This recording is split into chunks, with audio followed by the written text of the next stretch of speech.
Last week, the 83-year-old founder of the iconic climate-conscious outdoor clothing brand Patagonia decided to write away the $3 billion company to a trust and an NGO.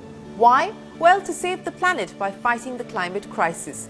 In the words of the founder, instead of going public, the company is going purpose. Hello and welcome to this special episode of Young Turks. I'm Shireen Bhan. And Patagonia's pursuit of purpose is a fitting start to this special program where we showcase change makers who've made it their purpose to empower lives and make a real difference.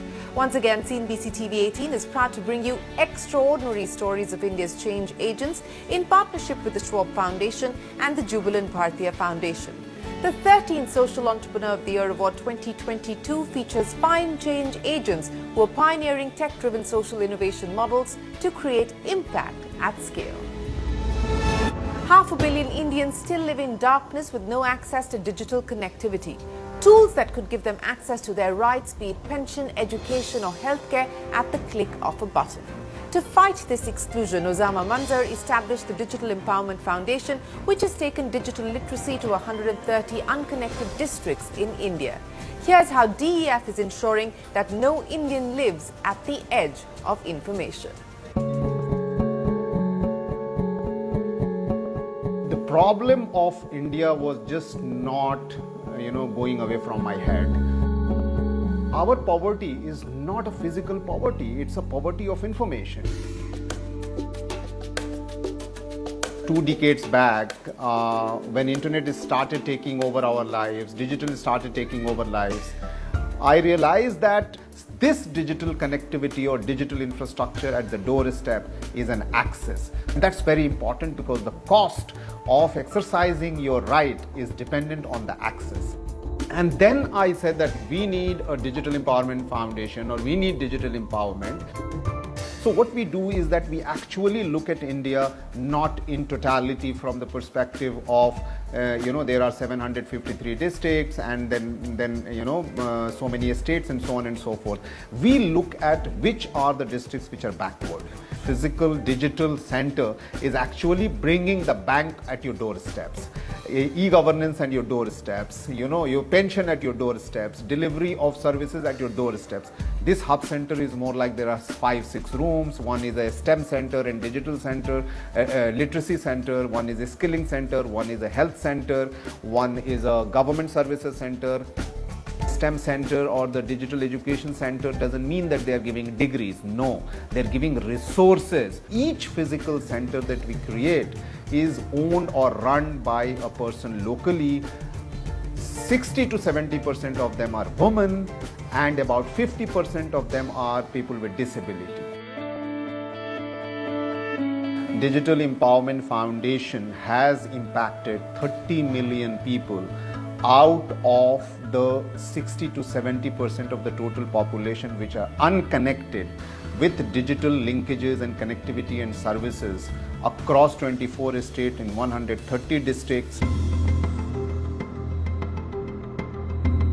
We were in the cesspool of misinformation and fake news while this pandemic was going on. Who is going to tell you what to do and not to do? You needed that one representative locally who is connected through the internet but also have a capability to filter the right information for you. And this people who were working and running these digital centers, which we call community information resource centers, and the person who runs it is called Suchnapreneur, became suddenly the Suchnapreneur come COVID information warriors. UNICEF wanted to have a large scale impact in working in villages, and we partnered with them, and 885 of our Suchnapreneurs were selected to create a huge campaign of mobilization for vaccination and also fight misinformation and fake news in so many places with a target of 65 lakh people to reach out. We are actually aspiring to go to almost 350 backward districts in the next about 3 to 5 years. India's rural citizens are as aspirational and entrepreneurial as their urban counterpart, but find themselves wanting access. Seeing this, Ajay Shah set up Frontier Markets, a social commerce platform which is bringing products and services to the doorsteps of rural households. It's doing so by enabling thousands of rural women and turning them into entrepreneurs who act as a bridge to rural communities. Here's the story of Frontier Markets. I started Frontier that financial services is important, but actually to really alleviate poverty, to truly help families climb that economic ladder, you need access to everything. Rural customers, given that where they live, they don't have access to doorstep delivery. They don't have access to technology, and they don't necessarily have access to even dukans. Like stores are not available where they live.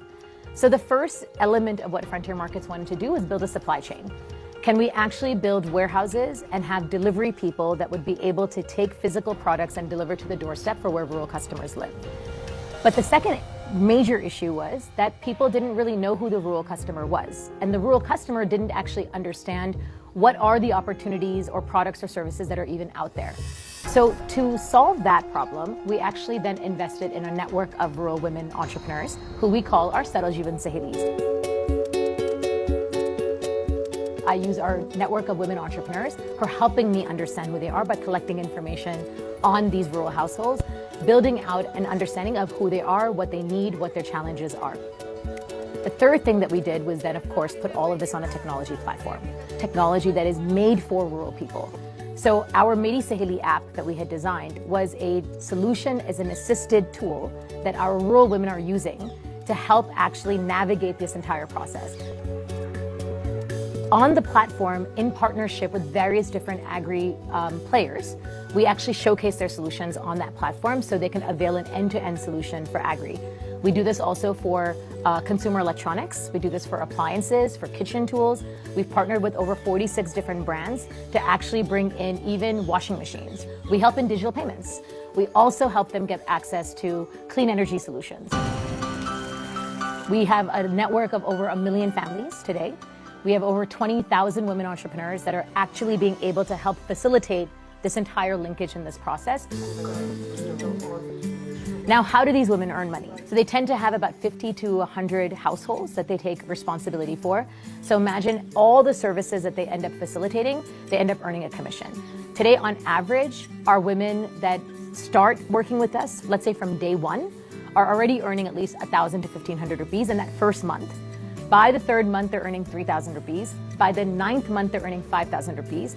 And there's been a consistency of 5,000 rupees minimalistically on average. This year, we are actually scaling from 20,000 women entrepreneurs to 100,000 women entrepreneurs, from 1 million customers to 10 million customers, from 245 crores to 900 crores. So it's really about growth.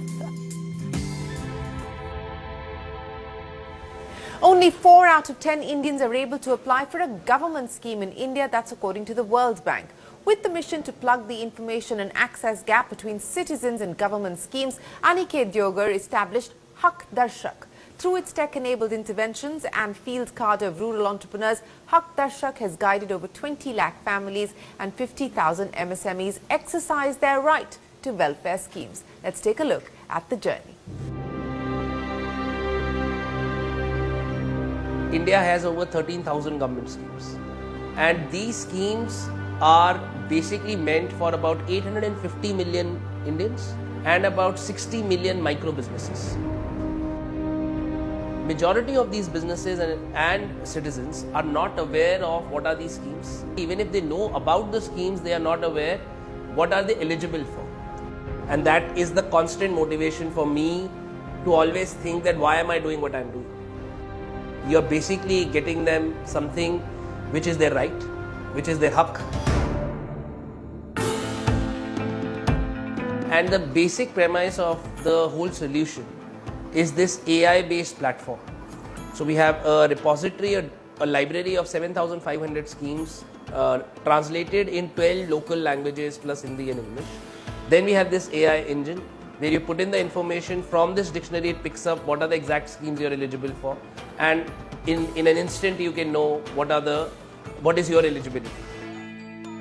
And once they know of the government scheme, they were coming back to us and asking, how can I apply for it? In the community, there are these women who are members of self-help group. They are first-time digital users. So one of our first trainings that we give to them is how to use a smartphone, how to use the app, how to navigate through the system, how to use UPI. Moving to the next part, we also realize that this segment that we are talking about, these 850 million, are not necessarily people who can pay a full fee for the service. So who in the ecosystem can sponsor this? Who can pay for them? And that's when we reached out to employers. And today actively we are working with 75 plus clients. Today we've reached over 2.2 million families and close to 50,000 micro businesses. In the process, we have helped disburse close to 5,000 crores worth of benefits through a network of over 25,000 women entrepreneurs. As a process, our women entrepreneurs have also earned close to 15 crores cumulative income. And they are on an average earning 4,500 to 5,000 rupees per month. We already were a hybrid model where we were doing online platform and this on-ground women entrepreneur agent-led model. But I think we were pushed to think more online. So we set up our Play Store app in 2020 April. The second thing we did in second half of 2020 was that we launched our MSME platform. The third big pivot that we made in 2021, we established what we call Yojana Kendras. Started with one Kendra in Jan 2021, and today we have established close to 15. By March 2023, we are looking to expand this number to 100. The fourth thing and the final that really we innovated on during COVID was what we call the Yojana card, India's first QR code based card. We aim by end of this financial year to disburse 100,000 Yojana cards. Our own vision is in 2 to 3 years, can we be one of the first companies to list on the social stock exchange to ensure that social security reaches to more and more people. So HawkDarshak is gearing up to raise money from the public for the public by listing on the social stock exchange. After the break, we bring you stories of two entrepreneurs who are enabling people with disabilities to find jobs and tackling mountains of waste while giving the waste pickers a life of dignity.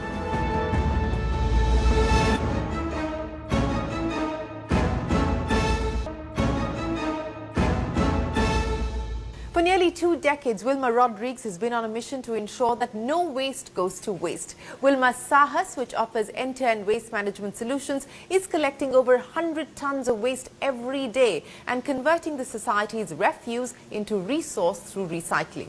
Besides keeping the circular economy going, Saha is empowering informal waste collectors, helping them become micro-entrepreneurs and lead a life of dignity. Here's the Saha story.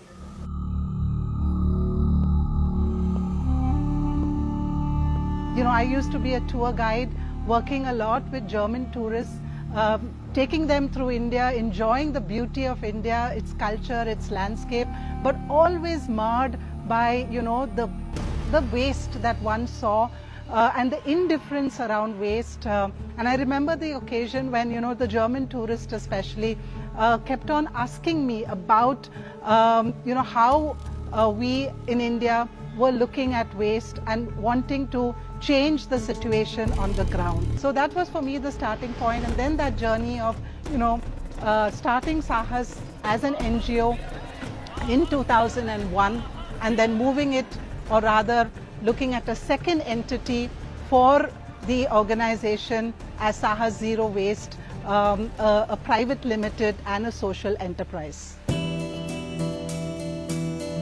Conversion of waste to resources is our solution. Our first vertical is called the Zero Waste Program, and for that we work with all bulk generators. We work in cities especially with the large corporate offices, with tech parks, with residences, with educational institutions.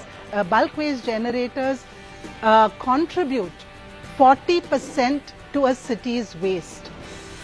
So that's a huge number, and that's our customer base. First of all, we definitely ensure that segregation at source becomes part of the culture, and then all the waste, the dry waste, then comes to our material recovery facility for further sorting into different categories. And we have MOUs and contracts with all our different recyclers.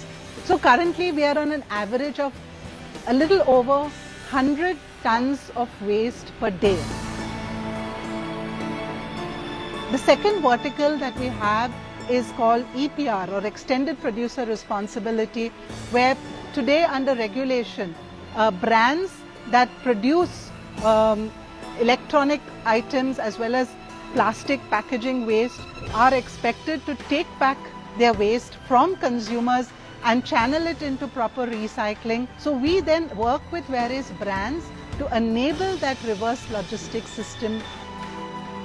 And then the final vertical is closing the loop, or circle up as we call our third vertical, because this is our sale of products. All our customers, they have been able to come to a point where they are accountable for 96% of the waste that they generate.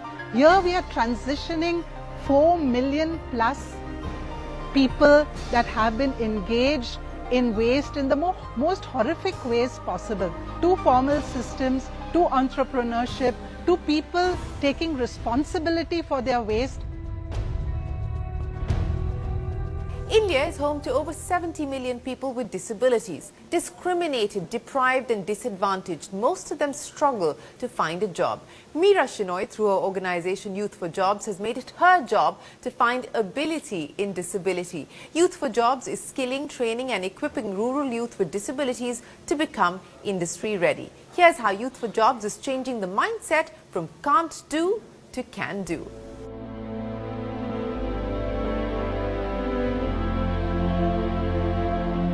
I wanted to work with the most vulnerable segment of the population. And if you look at youth with disabilities, the education levels are incredibly low, and therefore only 30% of them are employed, and most of them in the unorganized sector with very, very low salaries. So my vision when I set up Youth for Jobs was to ensure that all persons with disabilities have equal access to education and employment. When we set up our first batch, we were waiting for youth with disabilities to enroll, but found that there were very few enrolling. And then when we went to the villages, we saw parents think that their child with disability is useless, especially the girls, they keep them hidden. So we realized there was a big challenge there, and we started a very, very scaled up Village Connect program.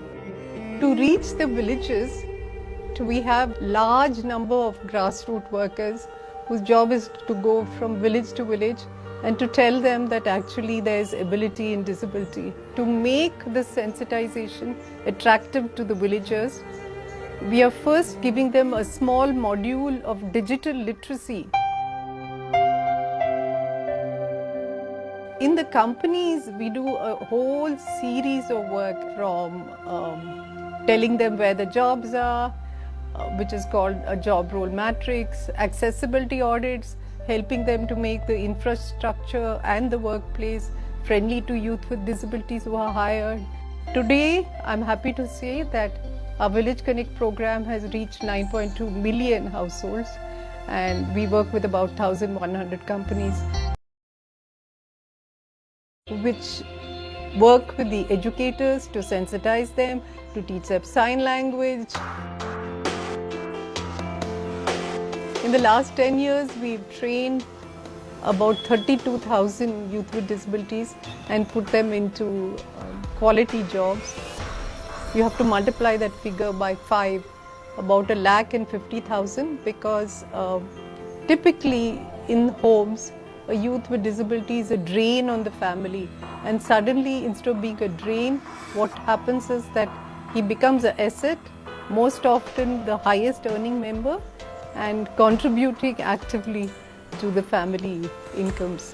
These youth now are becoming our grassroots leaders, and they have a very active urge to give back. When we walk in a forest, when we go in a garden, everything is not the same. Some trees have dried leaves, some have red leaves, some have green leaves, and we say, wow, so beautiful. But when it comes to human beings and their differences, if one doesn't have a hand, if one can't speak, or if someone is an acid victim, you say, oh God, you don't say so beautiful. Okay, so the lesson is that learn from nature.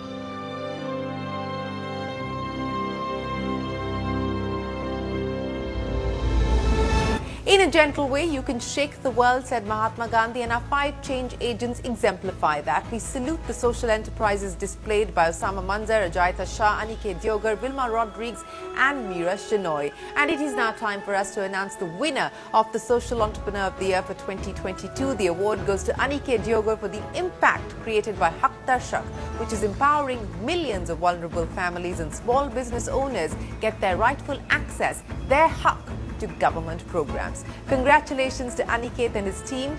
Wish you the very best of luck. And with that, it is time for us to say goodbye this year. We'll be back next year with stories of many more social entrepreneurs who are tirelessly working to bring in change. I leave you with this quote from Nelson Mandela: "It is in your hands to create a better world for all who live in it." Thanks for watching.